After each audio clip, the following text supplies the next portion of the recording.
Bienvenue dans votre édition. Madame, Monsieur, bonsoir. Tout de suite, les titres. Dans l'actualité ce jeudi, la visite de travail et d'amitié effectuée par le chef de l'État ivoirien à Libreville, au Gabon. Le président de la République y a rencontré son homologue gabonais hier mercredi. Il s'est réjoui de l'amélioration de son état de santé.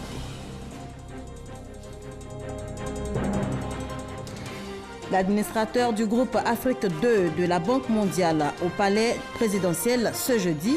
Il a été reçu par le vice-président de la République, Daniel Kablan-Duncan.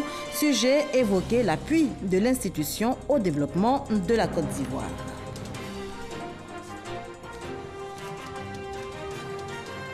Et puis le Premier ministre Amadou Gon Coulibaly a procédé ce jeudi à la pose de la première pierre du siège Afrique du groupe laitier hollandais Friesland Campina.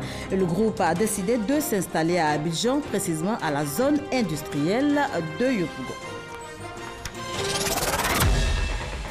Voilà pour les titres. On démarre tout de suite avec la visite de travail et d'amitié effectuée par le chef de l'État ivoirien à Libreville au Gabon. Le président de la République y était. Il a rencontré son homologue gabonais hier mercredi. Il s'est réjoui de l'amélioration de son état de santé. Alassane Ouattara et Ali Bongo Ondimba ont échangé sur des sujets d'intérêt commun. C'est ce que nous dit Alexis Ouedraogo. Alassane Ouattara à Libreville, le chef de l'État ivoirien reçoit les honneurs militaires dus à son rang.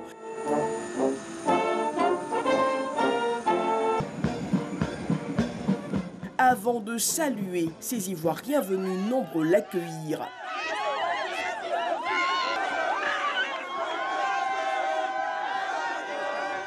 Le président ivoirien s'est dit ravi de retrouver son homologue gabonais, Ali Bongo Ondimba.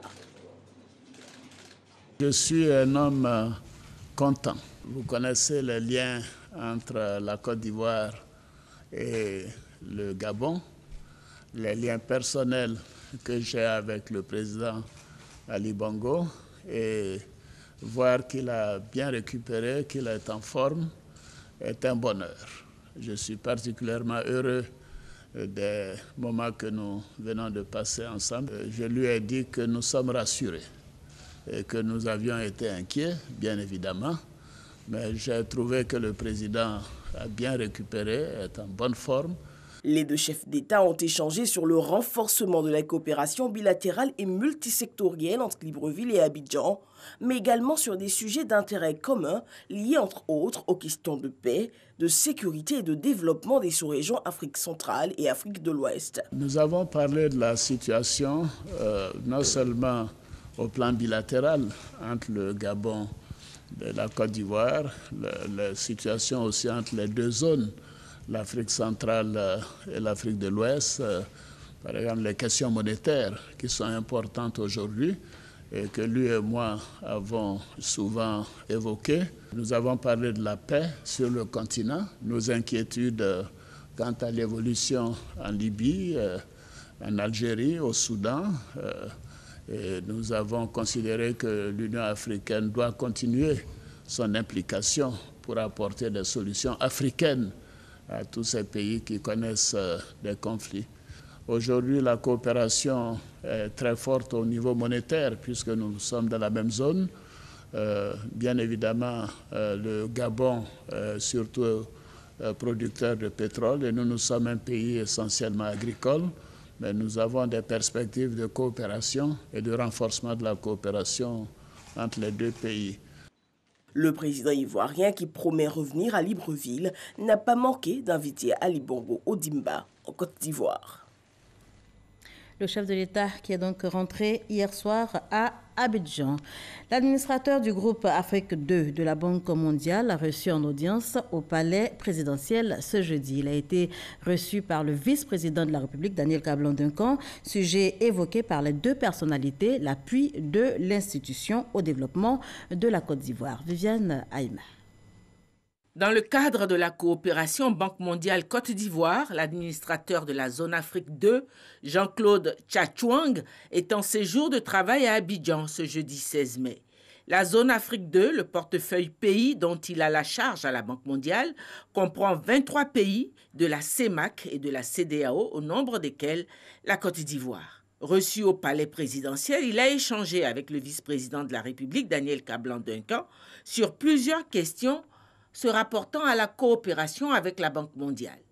Je suis à Abidjan dans le cadre des missions de consultation régulières que nous faisons avec les autorités. Nous avons évoqué les questions de la reconstitution des ressources de l'IDA, qui est un guichet auquel la Côte d'Ivoire émarge. Nous avons aussi évoqué les questions du secteur privé et comment faire vraiment du secteur privé le moteur du développement, et également les questions des perspectives 2030 de la Côte d'Ivoire. Notons qu'au mois d'avril dernier, le Premier ministre Amadou Gon Coulibaly avait rencontré les hautes autorités du groupe de la Banque mondiale à Washington. Le groupe Island Campina installe son siège ici à Abidjan, son siège Afrique. Le Premier ministre Amadou Gon Coulibaly a procédé ce jeudi justement à la pose de la première pierre du siège Afrique de ce groupe laitier hollandais qui a décidé de s'installer précisément à la zone industrielle dans la commune de Yopougon. Le choix de la Côte d'Ivoire, notez-le, n'est pas du tout fortuit. Il dénote de la perception positive de ce groupe quant à l'environnement des affaires dans notre pays. C'est ce que nous rapporte Jean-Louis Gbangbo. C'est un géant de l'industrie laitière qui s'implante en Côte d'Ivoire. Le groupe Friesland Campina, producteur de la célèbre marque de lait Bonnet Rouge, a décidé de rayonner sur l'Afrique à partir de la zone industrielle de Yopougon. Nous avons choisi la Côte d'Ivoire parce que c'est un endroit stratégique bien connecté au reste de l'Afrique. Les infrastructures nous permettent également de servir efficacement le reste de la région. De plus, Côte d'Ivoire est un pays stable, avec une bonne croissance économique, avec accès aux des bons talents et, très important, un gouvernement fiable. La société entend par cette implantation se rapprocher de ses clients africains, offrir des produits nutritionnels de qualité, mais également contribuer au développement industriel de la Côte d'Ivoire. Voir un géant comme Friesland Campina venir s'installer chez nous pour promouvoir cette industrie, pour que le lait, qui est l'un des produits nutritifs les plus prisés des populations, puisse être fabriqué localement avec une marque de référence connue depuis toutes ces années, pour nous, est la concrétisation d'une politique avenante, d'une politique permettant à la Côte d'Ivoire d'aller de l'avant. Un choix stratégique pour le groupe néerlandais qui valorise ainsi les acquis de la politique de développement de la Côte d'Ivoire. Les efforts du gouvernement depuis 2011 pour un climat économique et une gouvernance propice aux affaires ont fait de la Côte d'Ivoire une destination privilégiée pour des investissements en Afrique. Aujourd'hui, 6 années après l'implantation de son usine, le groupe va établir son siège régional Afrique, jusque-là localisé en Hollande, ici à Abidjan. Quelle fierté pour nous, quelle fierté pour la politique menée par le gouvernement. Le Premier ministre a encouragé l'entreprise à mettre l'accent sur la qualité, la compétitivité et la diversification de ses investissements en vue de contribuer à la transformation structurelle de l'économie ivoirienne. Le secteur industriel, qui représente 27% du PIB, connaît une forte progression depuis 2012. Il a enregistré une progression moyenne de plus de 10% sur la période 2012-2018. Pour faciliter l'atteinte de cet objectif, le gouvernement ivoirien a consacré d'importantes ressources à l'investissement public et mis en œuvre de grandes réformes structurelles et sectorielles. Ainsi, l'investissement public a augmenté à un rythme moyen de 11,6% l'an entre 2015 et 2017. Le groupe néerlandais dispose déjà en zone industrielle de Yopougon d'une usine de production de lait d'une capacité de 28 000 tonnes par an, alimentant en plus de la Côte d'Ivoire 7 pays africains. Quant au nouveau siège, il couvrira 42 pays dans lesquels la société est en activité. On évoque à présent l'investiture du Conseil de l'Ordre du Mérite de la Communication, conseil investi par la grande chancelière. Eux, ce sont les membres du Conseil de l'Ordre du Mérite de la Communication. Ils ont été investis par la grande chancelière de l'Ordre national, Henriette Dagri-Diabaté. Leur tâche sera de sélectionner les meilleurs dans le secteur de la communication afin de voir leur mérite consacré. Je me réjouis de savoir que plus que jamais, des personnes comme Roger Fulgence Kassi, Kaba Taïfour, Juliette Anzia et j'en passe, ne mèneront pas la carrière exemplaire que l'on sait et quitter la scène sans la moindre médaille. Après les ministères de la fonction publique, de l'éducation nationale et de la santé, c'est au tour du ministère de la Communication d'investir son Conseil de l'Ordre du Mérite. La Côte d'Ivoire doit poursuivre sa marche vers l'excellence, sachant combien son image importe au monde grâce à la valeur de ses fils et ses filles. Vous aurez donc à proposer les meilleurs d'entre nous le moment venu. C'est une responsabilité dont l'importance s'affirme seule, car la distinction honorifique a plus de valeur que le salaire de toute une vie de travail. Un honneur pour les personnalités choisies. Elles comptent accomplir cette tâche avec dévouement et abnégation. En même temps que c'est une joie, mais c'est une véritable charge. La charge de pouvoir identifier des hommes. Il y en a de tellement nombreux les meilleurs, mais il faut sélectionner ceux qu'il y a de mieux. Une très lourde responsabilité qui vient de nous être donnée, choisir parmi de grands hommes et de grandes femmes qui méritent cette distinction. C'est un honneur. En permettant la création de ces conseils de l'Ordre du Mérite dans les différents ministères, le président de la République fait de la promotion de l'excellence une de ses priorités. Éric Goré signait ce reportage. Abidjan abrite depuis ce matin une consultation de haut niveau sur les vulnérabilités liées à la dette en Afrique.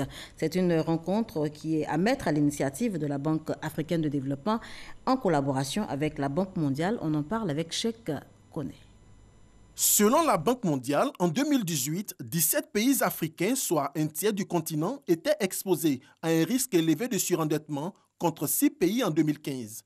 Un constat qui relève la détérioration des indicateurs de la soutenabilité de la dette de plusieurs pays africains.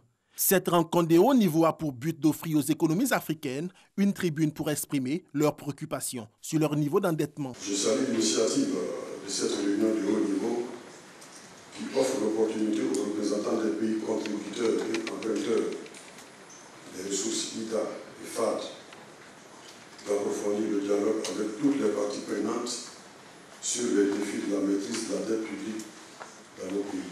Pour rappel, au lendemain de l'initiative des pays pauvres très endettés, PPTE, le pourcentage de la dette publique de tous les pays ayant bénéficié de ce processus de l'allègement de la dette est passé de 110% en 2001 à près de 65% en 2012. Malheureusement, à partir de 2013, les ratios d'endettement et ceux du service de la dette de ces pays se sont fortement détériorés en passant de 5% en 2012 à 12% en 2018. Pour faire face aux nombreux risques liés au surendettement, lors d'un panel, les experts ont proposé, entre autres, une meilleure allocation des ressources des prêts non concessionnels et semi-concessionnels, mais également l'émission en monnaie locale sur les marchés internationaux. Au niveau de la Côte d'Ivoire, nous avons dit que nous avons dans notre programme d'endettement l'émission sur le monnaie internationale en CFA.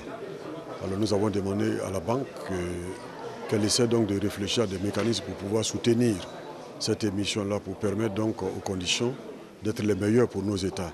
Durant 2 jours d'échange et de partage d'expériences, les débats porteront sur le financement du développement et la vulnérabilité de la dette dans le contexte des objectifs du millénaire pour le développement. Aujourd'hui, 16 mai, journée internationale de la famille. L'événement a été célébré de fort belle manière dans la commune de Yopougon en présence de la tutelle, la ministre de la Femme, de la Famille et de l'Enfant, Bakayoko Ly Ramata, qui a fait le point à l'occasion des actions du gouvernement en faveur des familles ivoiriennes, les familles au cœur du programme social du gouvernement. C'est le thème retenu pour l'édition 2019. Marcelin Cla, Salimatoudia. La famille, le premier lieu de la socialisation de la personne humaine, est à l'honneur. Des familles des communes d'Abidjan ont célébré avec le ministère de la Femme, de la Famille et de l'Enfant la Journée internationale de la famille. La situation des familles ivoiriennes et les actions du gouvernement pour améliorer leurs conditions de vie ont été évoquées. Le gouvernement a mis en place un programme social avec 12 mesures prioritaires pour le bonheur des familles. Nous pouvons citer, entre autres, la politique de gratuité ciblée qui permet la prise en charge médicale des femmes enceintes et des enfants de 0 à 5 ans qui sera renforcée par le cadre de ce programme. Également, l'augmentation du nombre de familles bénéficiaires des programmes de filets socioproductifs. En 2018, ça dit 50 000 ménages, ça passe à 80 000 ménages en 2019 et en 2020, ce sera 125 000 ménages qui vont bénéficier de ce programme. 65 femmes veuves et des familles vulnérables ont reçu des dons de l'ONG Lending Hand, la main tendue, qui vient ainsi soutenir le programme social du gouvernement. Nos motivations sont de réduire le niveau des populations démunies en Côte d'Ivoire. Nous avons fait pas mal d'actions, notamment dans des pouponnières, des orphelinats. Le concours national de la famille modèle, doté du prix national d'excellence de la meilleure famille de Côte d'Ivoire, est lancé. Les 3 meilleures familles ivoiriennes seront primées, à l'image des lauréats de l'édition de 2018, ici récompensés. La ministre de la Solidarité, de la Cohésion sociale et de la lutte contre la pauvreté a, elle, remis ce jeudi des kits alimentaires à 100 structures et aux communautés musulmanes défavorisées, des dons d'une valeur de 30 millions de francs CFA pour exprimer la solidarité du gouvernement aux populations vulnérables en cette période de jeûne musulman. Jean-Marc Djadji et Issaïo. 30 millions de francs CFA en kit alimentaire remis par la ministre Mariatou Kone à 100 structures et musulmans démunis de Côte d'Ivoire. Des kits composés de riz, d'huile, des cartons de pâtes alimentaires et de lait. Le ministère de la Solidarité, de la Cohésion sociale et de la lutte contre la pauvreté, par ces dons, apporte son aide aux familles défavorisées en cette période de jeûne du Ramadan. La ministre Mariatou Kone invite les musulmans à prier pour la paix. Chaque jour, nécessiteux et indigents nous sollicitent. Alors, en ce mois béni de Ramadan, comment rester insensible à ces sollicitations? Surtout que nous sommes dans un mois de partage, nous sommes même dans un mois de solidarité. Le président de la République, son Excellence M. Alassane Ouattara, qui a accordé une place de choix dans son programme de gouvernement, ne pouvait rester insensible à ces demandes exprimées. Ce geste que vous faites à la communauté musulmane en ce mois béni de Ramadan, sachant que le mois de Ramadan, Allah double les efforts, nous prions que Allah, subhanahu wa ta'ala, vous récompense au centuple. Autre élan de solidarité, des familles musulmanes victimes de la crise post-électorale ont reçu aussi des vivres dans le cadre du programme national de cohésion sociale au siège de la dite institution. Nous leur disons merci beaucoup pour ces gestes du mois de Ramadan. Cette remise des dons en ce mois de Ramadan 2019 s'inscrit dans le cadre du programme social du gouvernement.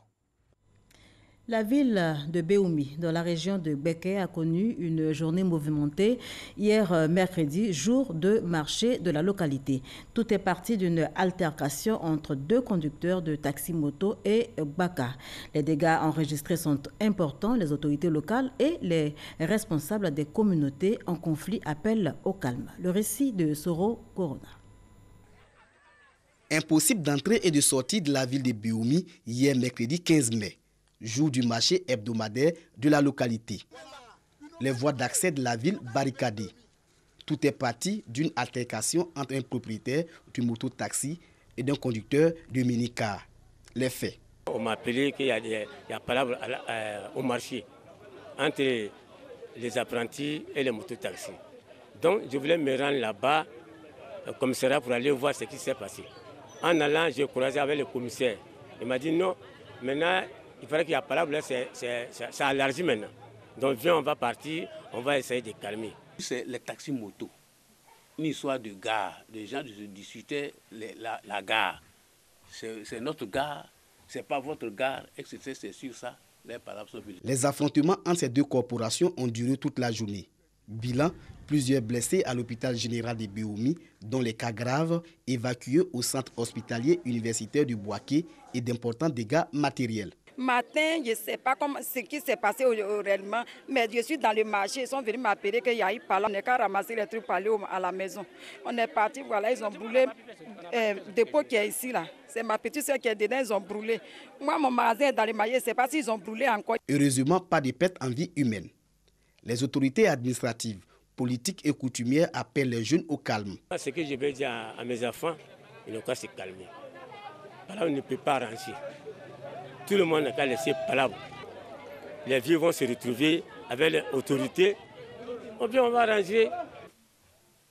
Je lance un appel vibrant à toute la population. Je demande aux chefs de quartier, aux présidents des jeunes, aux présidents des femmes, de se calmer. De toute façon, c'est arrivé, mais on va s'asseoir et puis chercher la solution. Pour maintenir le calme, des détachements de la gendarmerie et de l'armée sont présents à Béoumi pour appuyer les forces de défense et de sécurité sur place. Hier à Béoumi, les commerces et écoles ont simplement baissé pavillon. Et avec les autorités administratives traditionnelles et communautaires, une réunion de crise a eu lieu en vue de trouver des solutions idoines et le médiateur de la République s'est exprimé sur la situation.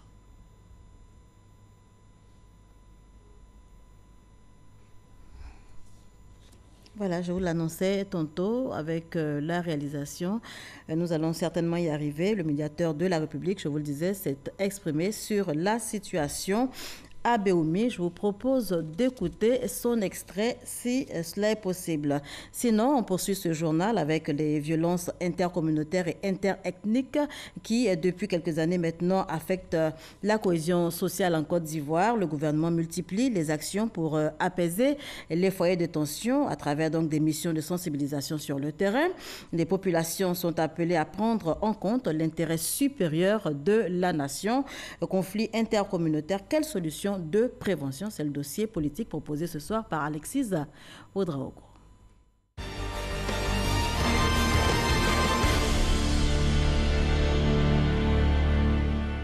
Violence intercommunautaire en Côte d'Ivoire. Depuis plusieurs années, des foyers de tension se signalent ici et là. À Bouna, dans le nord-est, en 2016, affrontements entre allogènes et autochtones, éleveurs et agriculteurs font plus d'une vingtaine de morts et de nombreux blessés. En 2017, à Azaguié, une bagarre entre femmes au corridor de la ville pour des places à occuper s'élargit aux jeunes des différentes communautés.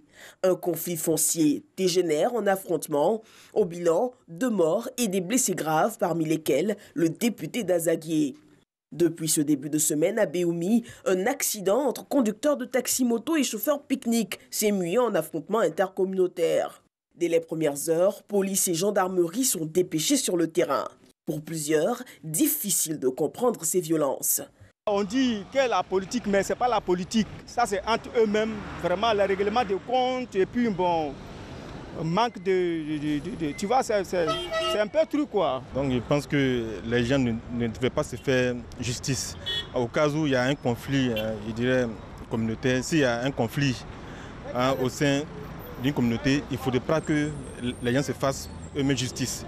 Donc, il faut saisir les personnes compétentes, telles que la police ou même la gendarmerie, le corps préfectoral, voilà, pour essayer de régler le conflit, soit à l'amiable ou bien de façon judiciaire. Ce qui est préconisé, c'est que lorsqu'il y a ce genre de conflit, qu'on ait voir un chef de village.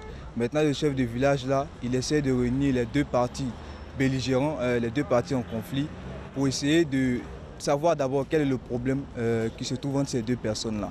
Maintenant, lorsque nous connaissons vraiment le problème qui se pose, il essaie de résoudre ce problème-là à travers la communication, le dialogue.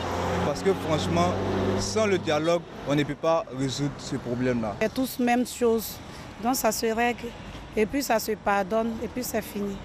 Le gouvernement, conscient de cette réalité, travaille à l'amélioration des interactions interethniques.